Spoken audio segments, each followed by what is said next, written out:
Hello everyone, this is Adam with Kanen Coffee. Here we have a Zacconi manual machine. Just came in for a standard tune-up. We replaced the gasket set for the sight glass. Replaced these old gaskets here for the group head. So here are the gaskets for the group head piston, for the group head to the boiler, and then just the group head gasket.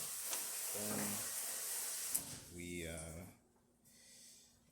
replaced the gasket for the steam wand valve, as well as the gasket for the actual cap of the boiler. So I'm just going to demonstrate that it works. With our test coffee, we don't have it calibrated to this machine, so I'm just going to demonstrate how it works. It's not going to be the best shot.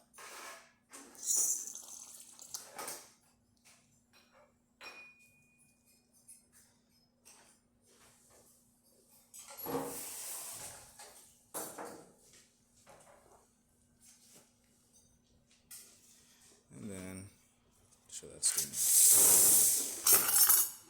Oops.